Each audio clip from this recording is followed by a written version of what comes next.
लेकिन तुझे पता नहीं कि ये किसी माँ का बेटा है, पता नहीं किसी बीवी का शौहर है। एक हमारे दोस्त हैं, बुजुर्ग हैं, उनका दामाद फौत हो गया, नशा करता था। तो मैं ताजियत करने उनके घर पहुंचा तो खड़े हो गए हाथ बांध के, कहने लगे हजरत साहब बाकी सारियां गल्लां छड़ दियो, सिर्फ नशे ते तकरीर करया करो। वो जब जीता था तो तब भी उसके बच्चे यतीम ही थे, यतीम ही थे।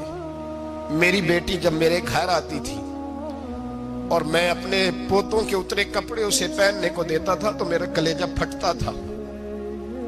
और मेरी बेटी उसकी जिंदगी में भी बेवा की जिंदगी गुजार रही थी। वो मेरी बहुओं के उतरे हुए कपड़े पहनती थी। कोई दुआ करो, कोई जलसे करो, ये लत खत्म हो जाए। और कहने लगा अब मेरे वो चला तो गया है, दादा दादी इसके पहले कोई नहीं, चचा है कोई नहीं, जब तक तो मैं जिंदा हूं इन नवासों को कोई रोटी का लुकमा, कोई कपड़ा मिल जाएगा। लेकिन सोचता हूं मैं बूढ़ा हूं, मर गया तो इनको कोई पूछेगा भी नहीं, कौन इनकी खबर। इतना जुल्म इस कौम से, इतनी ज्यादती। और आराम से लिखकर लोग गुजर गए कि ये 70 लाख है, इनका दर्द तो समझो, तकलीफ तो समझो। 7 फुट का सोना जवान और नशे का आदी है तो किसी नाली में पड़ा हुआ है। और मैंने कहा उस कौम के साथ इससे बड़ा भयानक मजाक क्या होगा। कोई दानिशवर था बड़ा जालिम, उस जालिम से कोई मशवरा लेने आया, उसने आके कहा तू बड़ा जालिम है, बड़े कड़वे मशवरे देता है, मेरा एक दुश्मन है, मैं उससे बदला लेना चाहता हूं, मेरा दिल करता है उसका बच्चा कत्ल कर दूं ताकि वो तड़पे। तो जालिम ने कहा उसे कत्ल न कर, वो तो उसका बाप 2-4 महीने रो के चुप कर जाएगा। फिर मैं सख्त सजा देना चाहता हूं, मशवरा दे। तो उसने कहा उसके बच्चे को नशे पे लगा दे। जिसका बच्चा नशा करेगा वो बाप रोज मरेगा, रोज जिएगा, वो माँ रोज मरे जिएगी, नशे पे लगा दे। इस कौम के साथ सबसे बड़ा जुल्म ये हुआ कि मिल्लत का जवान नशे पे लग गया, ड्रग्स पे लग गया। इतने तबाह हालात हुए कि जवान चढ़ती जवानियां, अम्मा ने किताब दे के भेजा था और कॉलेज से वापस आए तो नशे के टीके हाथों में पकड़े हुए, टीके। और आपके इस मुल्क के इस्लामाबाद में एक दिन मीडिया ने वो खबर भी वायरल की और वो चीज भी दिखाई लोगों को। 3 महीने का बच्चा लेके नशई सड़क पे आ गया। उसने कहा मेरा नशा खत्म हो गया, मेरा बच्चा खरीद लो, 2 पुड़ियां दे दो। तो वहां बीबियां जो सुन रही थी वो भी चीखे मार के रो रही थी। ये जुल्म किया इस कौम के साथ। और करप्शन की लानत ने इजाजत दी सप्लाई करने वालों को कि गली गली भेजे, गली गली। इन्होंने कुछ थोड़ा जुल्म नहीं किया इन हुक्मरानों ने। और हमारी ऑपोजिशन, उसको न सिर्फ इतना पता है कि ये जाए और हम आए, इससे ज्यादा कोई गर्ज नहीं। भाई करप्शन के खिलाफ निकले हो तुम, नशे के खिलाफ किस दिन निकलोगे? जुए के खिलाफ किस दिन? कौम तो मर रही है नशे से, इसके खिलाफ मैदान में कब आओगे? सिर्फ इतना है कि ये जाए और हमारी बारी आए, इससे ज्यादा कुछ नहीं। जितने मुजरम वो है उतने ही तुम बनते जा रहे हो। इसलिए कि असल बात पर ना वो आते हैं और ना असल बात पर ये आते। भाइयों, मेरे नबी पाक सल्लल्लाहु ताला अलैहि वसल्लम। और एक और तमाशा है, ये मेरे पे अल्लाह का ये एहसान रहा, इसलिए नहीं कि मैं परहेजगार आदमी हूं, नेक हूं, इसलिए नहीं। वैसे ही अल्लाह बाज़ औक़ात असबाब बनाता है, सबब बनाता है। मुझे ना शराब के रंग का पता है, ना उसकी खुशबू का पता है, ना मैंने कभी जिंदगी में देखी है। ये करम है मेरे हजरत साहब का, मैंने नहीं देखी, मुझे नहीं पता कैसी होती है। कुछ बातें मैंने सुनी है। एक महफिल में मैं बैठा था मजलिस में, तो एक शख्स ने कहा खांसी नहीं जाती बच्चे की, दूसरा उसको मशवरा दे रहा है, खांसी नहीं जाती, बड़ी दवाई, देसी भी फलां भी बड़ी खाई, मशवरा दिया उसको कि तू इस तरह कर, इसको ना शराब के 2-4 चमचे पिलाओ। कहते हैं जी इसको ना ये पिलाओ तो सही हो जाएगी। तो मैंने पलट के उसकी तरफ देखा, मैंने कहा कोई अकल कर, क्या मशवरा कर? मौलाना मेरा तजर्बा है। मैंने कहा तेरा तजर्बा अफजल है या रसूलुल्लाह का फरमान ज्यादा अफजल है? तेरा तजर्बा अफजल है। हजरत उम्मे सलमा रदी अल्लाह तआला अन्हा कहती है मैंने अर्ज की या रसूल अल्लाह सल्लल्लाहु अलैहि वसल्लम मेरी बच्ची बड़ी बीमार है, तो मुझे किसी ने कहा है ये थोड़ी सी नशे वाली चीज है, ये बना के तैयार करके दो, सही हो जाएगी। बीमार है बच्ची तो ये नशे वाली चीज है, इसको तैयार करके दो, थोड़ा नशा है। अगरचे बाज, मैंने शुरू में कहा, बाज लोग मरीज को, सख्त मरीज को ऐसी अद्वियात जो मजबूरी बन जाए उसकी गुंजाइश और इजाजत देते हैं। मोहतात उलमा तो उसमें भी बहुत सारी चीजें पहले बयान करते हैं, लेकिन उसने कहा जी निरा नशा देना है शिफा के लिए। तो हज़रत उम्मे सलमा कहती है मेरे नबी पाक ने मेरी तरफ देखा, मेरी तरफ। तो मैंने कहा या रसूलल्लाह आप क्या फरमाना चाह रहे हैं?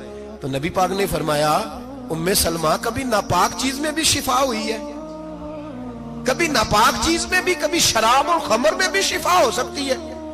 शिफा रब करीम ने रखी है पर शहद के अंदर रखी हुई है, शिफा अल्लाह ने रखी है कुरान मजीद में रखी हुई है। तो इसमें भी कभी ये हुजूर ने बयान किया है कि इसके अंदर शिफा हो सकती, तो उम्मत कितनी दिलेरी करती है जो ये मशवरे देती है कि उसके अंदर नशा है, शराब है, तो खांसी चली जाएगी, तो फलानी बीमारी चली जाएगी। ना आओ इन चीजों पे, ना अपने ईमान को खराबी दो और ना ऐसी बातें करो जिससे कि डायरेक्ट रसूलुल्लाह सल्लल्लाहु अलैहि वसल्लम के वाज़ेह इरशादात की मुखालफत हो। मेरे नबी पाक सल्लल्लाहु अलैहि वसल्लम ने फरमाया। और फिर कुछ लोग कहते हैं थोड़ी पी है जी। अब तो मैं तज्जिये में पढ़ रहा था कि ऐसी शराब इजाद हो गई है, लोग शराब पीते हैं और वो मस्त भी रहते हैं, कार भी चलाते रहते हैं, कहते हैं जी नहीं हमारा ज़हन माऊफ नहीं हुआ तो ये वाली सही है, नशा नहीं लाती। मेरे नबी पाक सल्लल्लाहु अलैहि वसल्लम ने फरमाया जिस चीज की थोड़ी मिकदार, ज्यादा मिकदार हराम है, उस चीज की थोड़ी मिकदार भी हराम है। जिसकी ज्यादा मिकदार हराम है उसकी थोड़ी भी। तो खमर और शराब अगर फुल पीना जायज नहीं तो थोड़ी पीना भी जायज, ये हराम है और हराम थी और कयामत तक हराम ही रहेगी। मेरे नबी पाक सल्लल्लाहु अलैहि वसल्लम ने मना किया और हुजूर ने इजहारे नापसंदीदगी फरमाया। फरमाया 40 दिन तो इबादत ही कबूल नहीं होती शराब पीने वाले जब तक सच्ची तौबा ना करे।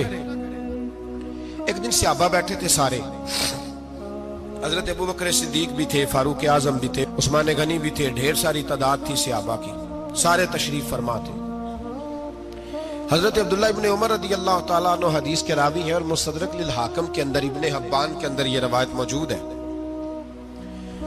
फरमाते सहाबा ना बात कर रहे थे और बात ये कर रहे थे कि यार लोगों को गुनाहों से कैसे रोका जाए,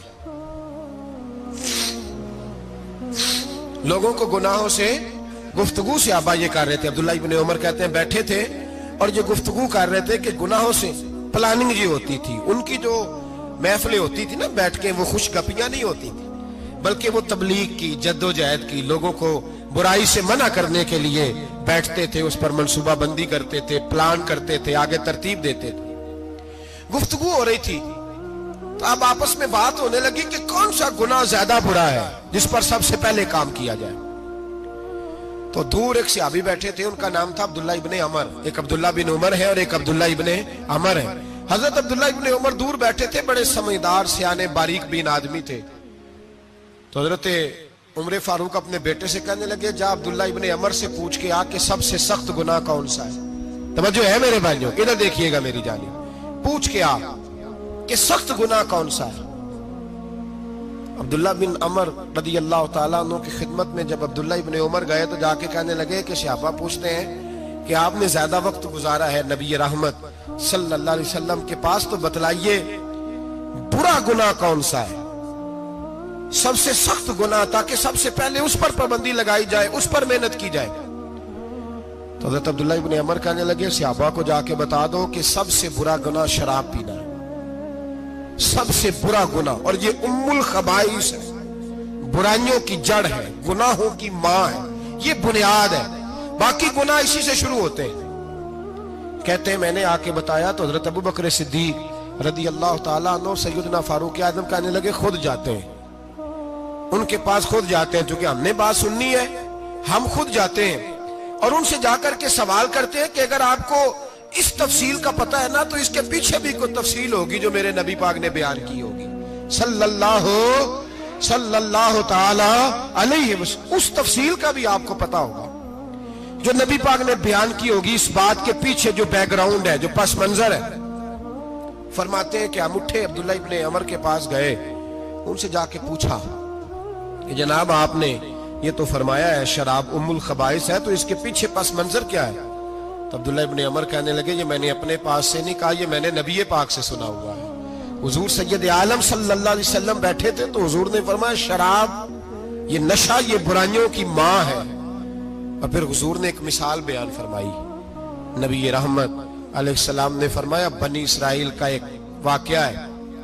एक खूबसूरत जवान था, तो एक औरत का दिल आ गया उस पर। ये याद रख लें, हम लड़कों को मना करते रहते हैं, लेकिन हमें घर की बच्चियों पर भी तवज्जो देनी होगी, हमें उनके फोन पर भी निगरानी करनी होगी, हमें वहां भी गौर करना होगा।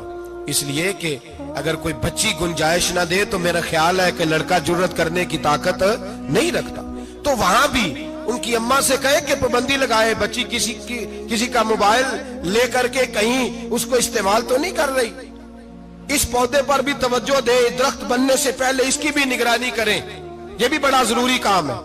औरत का दिल आ गया तो नबी पाक अलैहिस्सलातु सलाम फरमाते उसने कोई बहाना लगाया, किसी को कहा कि उस नौजवान को बुला के लाओ, उसको कहो कि हमने कोई गवाही लेनी है तुझसे। वो नौजवान आया, एक कमरे में दाखिल हुआ तो अगले कमरे में ले गए, वहां दाखिल हुआ तो उससे अगले कमरे में ले गई, वो दाखिल हुआ तो इसी तरह 7 मुकफ्फल कमरों में ले गई। मेरे करीम रसूल मेरे महबूब पाक अलैहिस्सलाम फरमाते, सहाबा को समझा रहे हैं मीठे लबो लहजे में, फरमाते जब सबसे पिछले कमरे में ले गई तो एक लड़का बंधा हुआ था वहां रस्सियों से, शराब का प्याला पड़ा हुआ था।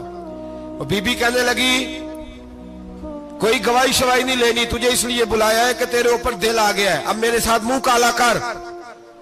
तो वो जवान कहने लगा नहीं, मैंने अपने नफ्स को पाक रखा हुआ है, मेरी नजर भी पाक है, दिल भी पाक है, और उसकी बरकत यह है कि रब ने मेरी रूह को भी पाक रखा हुआ है, तो मैं ये हरकत नहीं कर सकता। पाक लोग पलीद कामों की जानिब तवज्जो नहीं करते, मैं ये हरकत नहीं कर सकता। इकबाल ने अपने बेटे को दुआ दी थी, उसने कहा था हया बाकी नहीं है जमाने की आंख में, खुदा करे कि रहे तेरी जवानी बेदाग, खुदा करे कि रहे तेरी जवानी बेदाग। कहा मेरे साथ मुंह काला कर, उसने कहा मैं नहीं करता। कहने लगी चल फिर इसको कत्ल कर, इसको मैंने बांधा हुआ। उसने कहा मैं कत्ल क्यों करूं, मेरी क्या दुश्मनी है। कहा फिर शराब पियो, कहा मैं शराब भी नहीं पीता। तो कहने लगी अब तो मैंने तुझे अपने चुंगल में फांस लिया है, अब तू यहां से बच के जा नहीं सकता, और अगर तू बाहर जाएगा तो मैं शोर करूंगी, लोग जमा करूंगी, इसने मेरी इज्जत आबरू पे हाथ डाला है, तो तू बच तो नहीं सकता, एक काम तो करना पड़ेगा। महबूब फरमाते उस नौजवान ने सोचा कि जिना भी बहुत बड़ा जुर्म है, कत्ल भी बहुत बड़ा गुनाह है, चलो अब मजबूरी है तो शराब पी लेता हूं। लेकिन वो समझा ना कि शराब तो बुनियाद है। उसने एक प्याला जो पिया, कहने लगा एक और दे दो, दूसरा पिया तो कहने लगा एक और दे दो। अब 3 प्याले 3 बोतलें शराब जो पी चुका तो खुमारी चढ़ गई। अब उस औरत के करीब जाने लगा कि मैं तेरे साथ जिना करूंगा। उसने कहा जब तक मैं करीब नहीं आने दूंगी जब तक तू इसे कत्ल न करे। उसने उसे कत्ल भी किया, जिना भी किया। तो महबूब फरमाने लगे ये कत्ल और जिना जो हुआ है तो ये शराब की वजह से हुआ है। गोया शराब वो जुर्म है जो कत्ल भी कराएगी, जो जिना भी कराएगी। और अगर आप नशई को देखें, अगर आप शराबी को देखें, तो क्या वो डकैतियां नहीं करता फिरता, वो चोरियां नहीं करता, वो अपनी ही माँ का जेवर नहीं बेच आता, वो अपनी ही बहन का पड़ा हुआ जहेज नहीं बेच आता, वो अपने ही घर में डाके नहीं डालता, वो अल्लाह के घर मस्जिद में आकर के चोरी नहीं करता। वो सिर्फ इसलिए करता है कि ये नशा, ये शराब, ये माँ है गुनाहों की, ये जड़ है। मिल्लत के लोगों याद रखो, इस उम्मत, इस पाकिस्तान के साथ जहां बहुत सारे जुल्म हुए, वहां बड़ा जुल्म ये है कि बहुत बड़ा तबका जवानों का नशे का आदी है। वो नशा इन्हें इश्क मजाजी और औरतों के इश्क की जानिब ला रहा है। वो नशा चोरियां करा रहा है, कत्ल करा रहा है, डकैतियां करा रहा है। बहुत बड़े जालिमों ने बहुत बड़े हाउस बनाए हुए हैं जिनके अंदर शराब फराम की जाती है, नशा दिया जाता है। मैंने तो ऐसे ऐसे लफ्ज सुने कि इलेक्शन के दिनों में वोट लेने की खातर सियासतदान इन्हें नशा फराम करते हैं, इन्हें बांध के रखते हैं, रोज तुम्हें पुड़िया मिलेगी, वोट हमें डालना। इतना जुल्म, इतनी ज्यादती, इतना जबर, एक इंसान के साथ खेलना। लौट आओ, पकड़ो इनका दामन, अपने घरों को बचाओ, अपने दोस्तों को बचाओ। जागो जागो उम्मत के लोगों, जागो। मेरे नबी पाक सल्लल्लाहु अलैहि वसल्लम के कलमा गो लोगों को बचाओ। इन पर अगर सख्ती करनी पड़ती है तो करो, प्यार करना पड़ता है तो करो, मेहनत करो, जद्दोजहद करो।